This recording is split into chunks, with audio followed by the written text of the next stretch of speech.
Hey Waffle Gang, I do hope you're well. My name is Mark and today we're checking out some more Reddit stories, and if you do love a Reddit story, why not consider hitting that like, subscribe, maybe that notification bell too, and let's crack on with today's first story. Much love, guys. Now, today's first story comes from Disastrous Day 3751 from the Am I the Arsehole subreddit and is titled Am I the Arsehole for being mad at the best man's girlfriend for making him choose between a dog and our wedding. And it says, my fiance, male 29, and I, female 26, got engaged last October after 6 years together and plan to marry this October. We both have a very complicated family, so we thought a lot about our wedding and decided that we just want peace and don't want to worry about all the family drama. So we plan to get married in Italy with only our best man and maid of honor. It's only a 4-hour drive to a small city we once discovered on a road trip. We invited my maid of honor / his best man to the wedding. Call him Mike, male 29, and told him that they could bring their significant other also. The trip would be fully paid, and Mike is my fiance's best friend since kindergarten.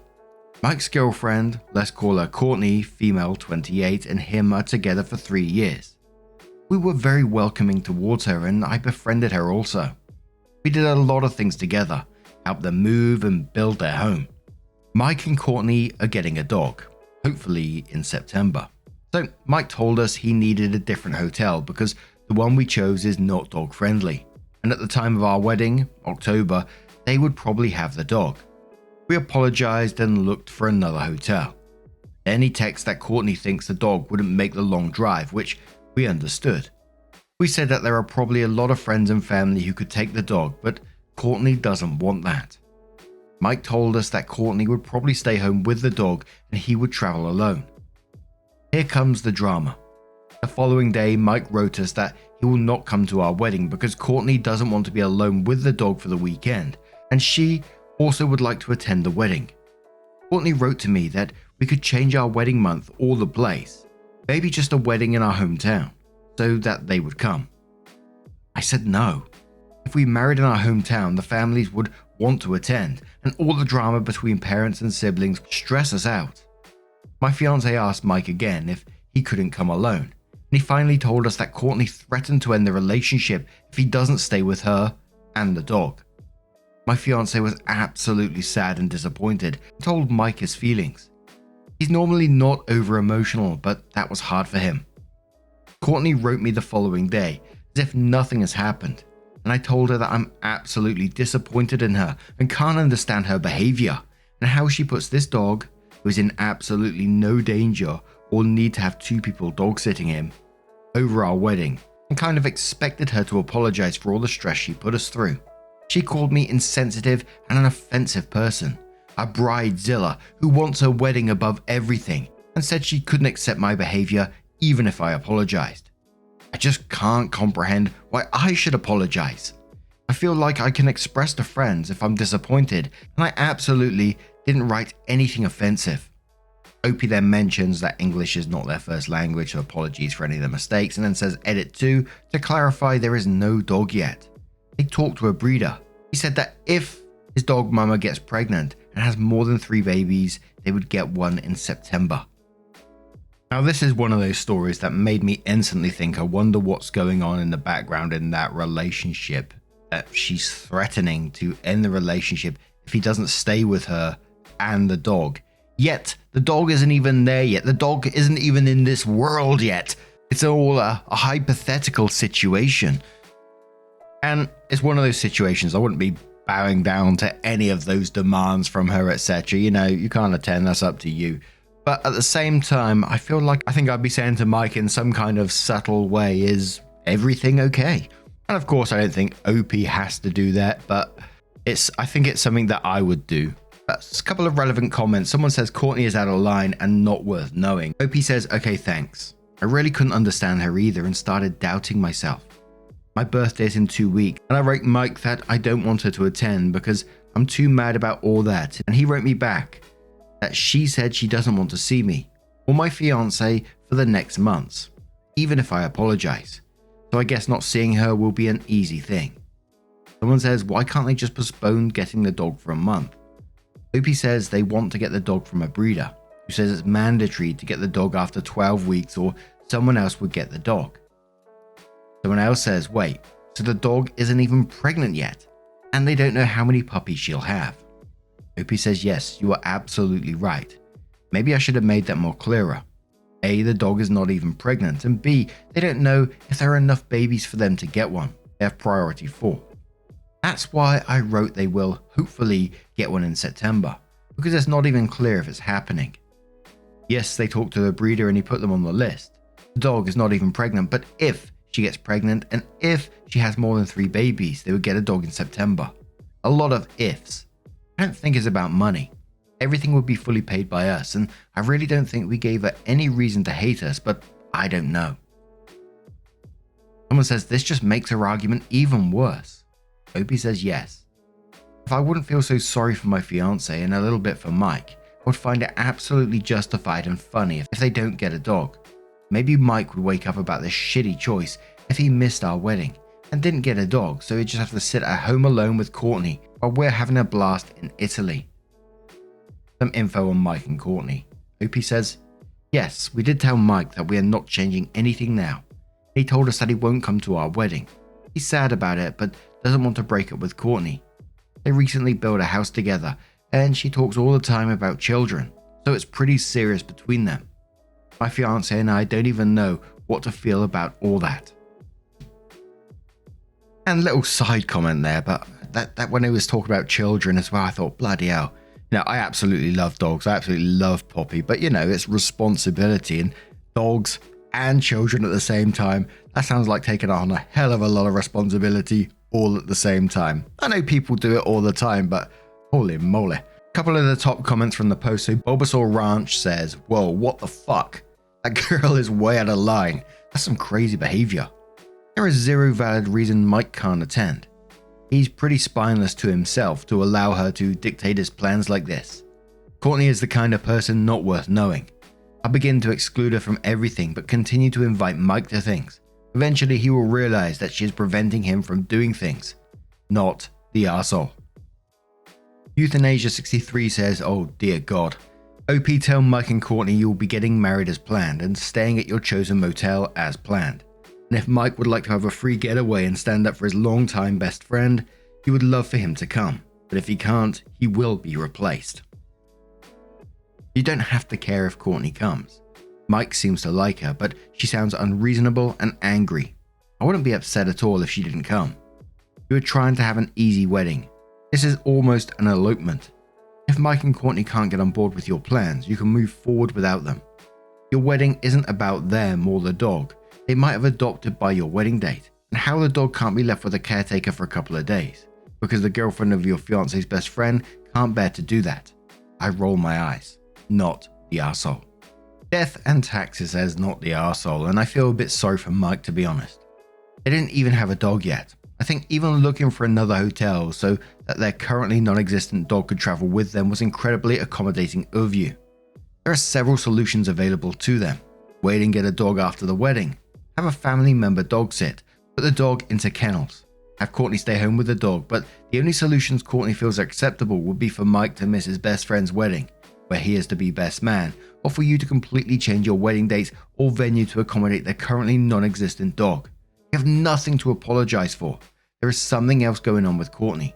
I really hope that Mike does go to the wedding, because I think he will regret it later if he doesn't. And a commenter says, I don't feel sorry for Mike. He can choose, like everyone. Right now, Courtney forces him to an ultimatum. He has to figure out where he stands. So, OP comes in with an update and says, we discussed sending this thread to Mike, but decided ultimately against it as he first wanted to talk to Mike himself. Before revealing that I posted this whole thing on the internet, they met in secret. Courtney was at work and Mike broke down crying. It's been super stressful for him. He asked his family, especially his mum, to dog sit, but Courtney declined. His mother was furious that he would miss my fiance's wedding. She loves him, but Courtney told her that she had changed her mind and decided to let Mike go. But then I wrote her an offensive and mean message, so they decided against it. Mike lost it at that and told his family that she had never allowed him, and that my message wasn't mean at all. He really told her that he wants to go, and she should just live with that. She cried a lot and he felt bad. My fiancé told him that he asked another friend of them, who has a little child, to come, and he said yes. His wife even asked us if we wanted her and the baby to come. She would understand if that's too much, but we're happy to also invite them. Mike cried after hearing this and realized that he will not attend our wedding now because of Courtney. Today, Mike wrote my husband that Courtney told him that she was overreacting because she had the feeling he wouldn't value the dog, and that it's a good practice thing for a baby. She doesn't want to apologize to us, but would accept if he goes to the wedding. I think Mike's family made it very clear that they think she's crazy for this, and she wants to be viewed as a good person. My fiancé said that he won't change that back, and that Mike sadly will miss the wedding because we can't be sure that there is no more drama with Courtney. I know that this is hard for my fiancé, but he hopes that Mike realizes now what Courtney will cost him now and the future. Thanks for all the good wishes, and I'm hoping to be married in Italy this October without Courtney. And one of the top comments on this was like that they feel sorry for OP, that they didn't want any wedding drama with their family, so they was only having like 2 attendees to go, and then there's a bunch of drama over a hypothetical dog. And I think they made absolutely the right choice to go ahead with the wedding without them, because, you know, you just don't know what's going to happen in the future and you might get involved in more drama, and you just don't need that for your wedding. I still stand by the fact that, you know, the door, if they themselves are open to it, of course, leaving the door open for Mike and hoping that one day he realizes what he is going through, what he is losing by being with Courtney. Because for me in this, there's some serious manipulation at play here. And we've seen it in a lot of relationship stories where abusive people isolate people from their families and their loved ones. Obviously, I don't know the full ins and outs of the relationships, but, you know, it certainly felt that way to me. So whenever I see comments like, you know, Mike should grow a spine, etc., etc., I always think it's very easy to say, like, when we're reading a story like that, you know, everything's not that simple, is it? You know, we don't know the full ins and outs of what Mike is going through in the background. We don't know what's normalized for him, which I know some folks might disagree with me on, but I really do hope at the same time that, you know, they have a great wedding, but I also hope that Mike gets some kind of support that he truly needs. But what do you guys make of this situation? Let us know your thoughts down in the comments below, and let's move on to another story. And our next story comes from Pizza Throwaway from the Am I the Arsehole subreddit. Does have an update and says, am I the arsehole for making my niece eat leftovers while others had pizza? My 39 male, sister-in-law 31 female, had a bachelorette party on Saturday. I volunteered to babysit her daughter, Tammy, fake name 9 female, and my wife's cousin's kids, 9 male and 7 female, at my place while my wife, 37 female, her sister and their cousin went to the party. Also present were my own kids, 11 male, 7 female, and 2 female. Are you keeping up? For dinner, we decided to have pizza. I made the order through an app. Now, I still don't really get what happened, but the order was taking forever, and I was unable to contact the delivery guy. The pizza place wasn't helping either. After waiting for 90 minutes, I decided to cancel the order and pick a different restaurant. The reason I'd waited so long to cancel was because this was both my daughter's and Tammy's favorite pizza place. I managed to get my daughter to support the new restaurant by telling her they put ketchup on the pizza. Don't kill me, but Tammy was insistent in the first one. She had a crying fit while we were placing the new order. Even after she calmed down, she was still grumpy and short with the rest of us. At first, me and the kids made efforts to cheer her up, but then she started telling us to shut up or leave her alone whenever we tried. Throughout the wait, I reminded Tammy and the other kids that if they didn't behave, they wouldn't eat the pizza. She still complained about the new restaurant multiple times. When the pizza finally arrived, Tammy opened the box and said, "I'm not eating that shit." Holy moly. She said that in front of the younger 3. At that, I put leftover chicken pasta in the microwave and told her that was her dinner. She started crying, saying she wanted the pizza and would behave herself, but I held my ground. Tammy didn't eat any of the pizza, but all the others did. My sister-in-law is calling me unfair and cruel for forcing Tammy to have leftovers while the other kids ate pizza. She's also accusing me of favoring my wife's cousin's kids and my own, and insisting that there were better punishments that didn't involve excluding Tammy. My wife's completely on my side. Her cousin is on the fence. Am I the arsehole? Edit: to clarify, the pizza arrived at 8:30. The kids had snacks at 6 and a large group of lunch before that, so none of them were hungry. Edit 2: some people seem to think that this party/social gathering for the kids. It wasn't. I was babysitting. I was the only adult responsible for them. Also, Tammy is neurotypical, and once she told us to leave her alone, we did just that. So there was a comment about Tammy's language, and OP says, from what I gather, Tammy knows what words like that mean, and that she's not supposed to say them. I think that was the nail in the coffin for me. Someone says, what did others say was a more reasonable punishment? OP says, my sister-in-law suggested that I could have told her about it after she picked up Tammy, and she would have figured something out. Yes, sister-in-law wanted me to give the pizza and let her deal with Tammy later. Knowing my sister-in-law, I'm not sure that would have actually happened. Someone says, is Tammy close to her mum's soon-to-be spouse? Could she be upset about something else? OP says, I have no way of knowing for sure, but I really don't think that's the case. She's very excited about the wedding. Her behavior on Saturday wasn't completely out of character, but it was a severe escalation.